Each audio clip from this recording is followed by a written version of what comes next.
থেকেই এক ঈশ্বরবাদের যে ব্যাপারটা এটা আসে। আর ইরান থেকেই পরে কিন্তু এই ইরানের যে পার্সি ধর্ম, এই পার্সি ধর্মর সসানিয়ান এম্পায়ারের বদৌলতে প্রাচীন ইহুদি জাতি, প্রাচীন কানান ধর্মের কানান জাতি, ওরা ওদের আজকে যে ইহুদি ধর্ম, এক ঈশ্বরবাদের ইহুদি ধর্ম, সেই ধারণাটা ওরা পার্সি ধর্মের ইনফ্লুয়েন্সে এসে সাসানিয়ান এম্পায়ারের ইনফ্লুয়েন্সে গিয়ে ওরা ওদের নিজেদের পৌত্তলিক ধর্মটা কানান উপত্যকার ওরা সংস্কার করে তৈরি করেছিল ইসরায়েল জাতির ইহুদি ধর্ম। জি, তো যেটা বলতেছিলাম, কেন পার্সি ধর্ম ধ্বংস হয়ে গেল, ইরানে কেন কমে গেল, কেন পার্সি ধর্ম যেইখানে তৈরি হয়েছিল ইরান, আজকে সেখানে আমরা পার্সি ধর্মের মানুষ বলতে গেলে দেখতেই পাই না, শুধু দেখতে পাই শিয়া মুসলিম এবং খ্রিস্টান। কেন দেখতে পাই? এর কারণ হচ্ছে, এই যে এখন আমি কথায় আসি, এর কারণ হচ্ছে ইসলাম এস্টাবলিশড হওয়ার পরে আরবে খোলাফায়ে রাশিদিন মানে 4 খলিফা, এই 4 খলিফা পুরো আরবকে দখল করার পরে নিজেদের আন্ডারে যখন আনলো আরবকে, আরাবিয়াকে, তারপরে সবার আগে আরবকে এক নিজেদের আন্ডারে আনার পরে সবার আগে যে দেশটাকে যেই সাম্রাজ্যকে ওরা আটক করলো সেটা হচ্ছে এই পারস্য সাম্রাজ্যকে ওরা আটক করলো। এই খোলাফায়ে রাশিদিন সসানিয়ান এম্পায়ারকে মানে ইরানকে আক্রমণ করলো। আক্রমণ করে ওরা ওদের কবজায় নিয়ে নিল। কবজায় নিয়ে প্রাচীন পারস্য ধর্মকে ধ্বংস করে দিল।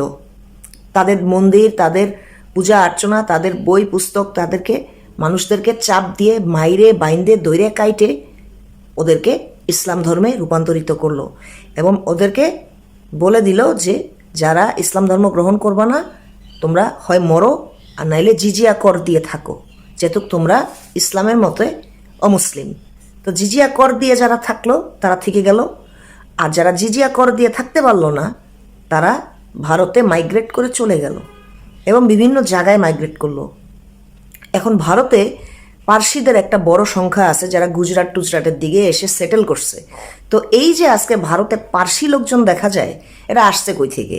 ওই যে খোলাফায়ে রাশিদিন ওদের দেশ দখল করে নিছিল আরব থেকে এসে 4 খলিফা, এবং ওরা ওদের সম্পত্তি, ওদের সমস্ত কিছু, ওদের ধর্ম, ওদের বাসা বাড়ি, ওদের সমস্ত স্থান ধ্বংস করে দিয়ে ওদেরকে ইসলামে আনছে ভেঙে চুরে। ওই যে বলা না, Islam was spread by the sword, holds true for Persia.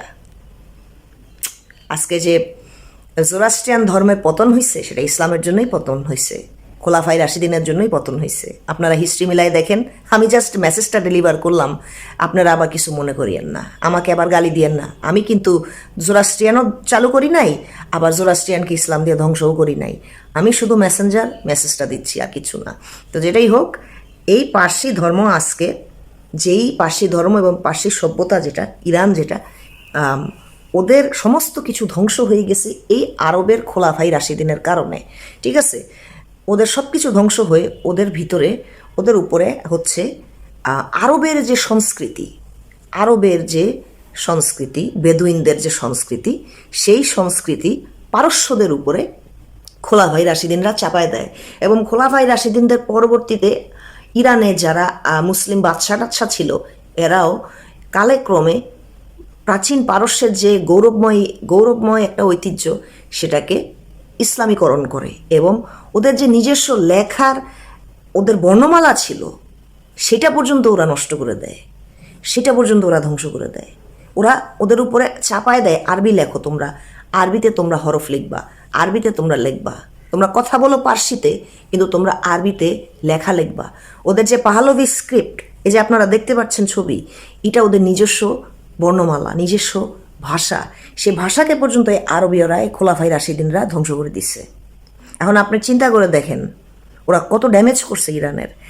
এখন এরপরে কি আর কিছু বলার থাকে? একটা দেশের আমার বাড়িতে এসে যখন বহিরাগতরা আমার সব কিছু ধ্বংস করে দিয়ে আমার উপরে তাদের সংস্কৃতি, তাদের ভাষা, তাদের ধর্ম, তাদের সব কিছু চাপিয়ে দিবে এবং আমাকেই বলবে আমার বাড়িতে এসে যে আজ থেকে তোমার বাড়ি আমার এবং আমার এই বাড়িতে তুমি থাকতে হলে তোমাকে ট্যাক্স দিতে হবে তোমার বিশ্বাস ভিন্ন দেখে, আর যদি তুমি না ট্যাক্স দাও তাহলে হয় তুমি মরো নাহলে তুমি অন্য জায়গায় যাও। আপনার সাথে যদি এমনটা হতো তাহলে আপনি কি করতেন? এক্স্যাক্টলি, যা হয়েছে সেটা ভালো হয়নি। তো এটা প্রমাণ Islamic conquest happened in Persia first after Arabia was entirely captured by the খোলাফাই রাশিদিন। ঠিক আছে, তারপরে ওই রাশিদিন খোলাফাইয়ের পরে আরও অনেক যারা ইসলামী এম্পায়ার, ওরা আরও বিভিন্ন দেশকে এভাবে ধ্বংস করছে। আমি পরে এটা নিয়ে কোনো আরেকদিন আলোচনা করব। তো আজকে আমার টপিক হচ্ছে ইরান। তো এখন আজকে এই দিনে এসে ইরান কেন তাদের যে বর্তমান যে খোমেনি, তারপরে আগের যে খামেনি, তারপরে ইসলামিক রেভলিউশনের যে সর্বোচ্চ নেতা, এরা তো ধর্মীয় নেতা, ধর্মীয় শাসন, এরা কেন এই মোল্লাতন্ত্র নিয়ে বিরক্ত? কারণ ওরা তো ভাই পার্সি ধর্মের লোক ছিল, ওদেরকে তো আরবরা এসে মাইরা শিয়া মুসলমান বানাইছে, ওদেরকে মাইরা ওদের দেশ থেকে ওদেরকে বিতাড়িত করছে।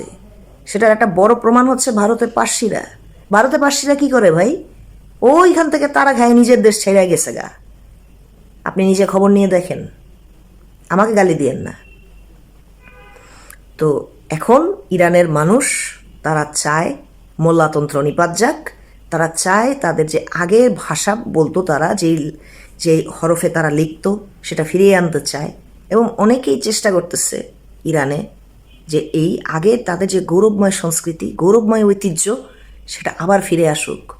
এজন্যই আপনি দেখবেন যে পারস্যের ইরানের যে আগের ফ্ল্যাগ পতাকা ছিল, পতাকাটার মধ্যে ছিল একটা সূর্য, একটা ছুরি নিয়ে আসে, একটা তরোয়ার নিয়ে আসে, আর পিছনে একটা হচ্ছে আলো। তো ওটা হচ্ছে পারস্য সাম্রাজ্যের একটা সিম্বল।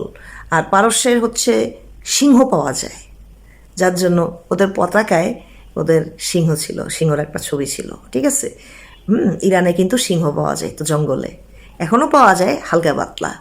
তো ওদের নিজস্ব যে জাতীয়তাবাদ, ওদের যে এত সুন্দর ঐতিহ্য, এই পুরা জিনিসটা ধ্বংস করে দিছে আরবের লোকেরা। এই পুরা জিনিসটা ধ্বংস করে দিছে হচ্ছে এই রাশিদিন খিলাফত। ঠিক আছে, মানে খিলাফত যেখানে যেখানে গেছে, খিলাফত সেখানকার কালচার ঐতিহ্য ধ্বংস করে দিয়েছে। ঠিক আছে, তো এখন আর ইরানের মানুষ আবার চেষ্টা করতেছে যে তাদের যে এত সুন্দর সুন্দর সংস্কৃতি ছিল, ঐতিহ্য ছিল, হ্যাঁ, সেটাকে আবার পুনরায় ফিরায় আনতে। আর এই জন্যই মোল্লাতন্ত্রের বিরুদ্ধে তারা উঠে দাঁড়াইছে। তারা অনেকে মারা গেছে 2025 সালে এই যে খামেনিকে সরানোর জন্য। হ্যাঁ, খামেনির সাপোর্টার আছে যারা কঠোর ধর্মান্ধ ধর্ম উম্মাদ শিয়া মুসলিম, তারা হচ্ছে খামেনিদের সাপোর্টার। কারণ খামেনিরা হচ্ছে শিয়া মুসলিম, আর সুন্নি মতাদর্শের সাথে শিয়া মতাদর্শ মিলে না। ঠিক আছে, ওরা হচ্ছে 12টা ইমামের বিশ্বাসী।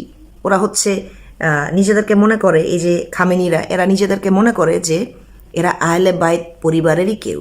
আহলে বাইত তো বুঝেন, নবীর পরিবারের কেউ। ঠিক আছে, তো ধর্ম নামে ইরানিদের উপরে খামেনিরা অনেক জুলুম করছে। এখন ইরানিরা চায় না, ইরানিরা এখনও চেষ্টা করতেছে এবং এখনও ওরা সংগ্রাম করে যাচ্ছে যে পারস্যকে আবার ফিরে আনতে।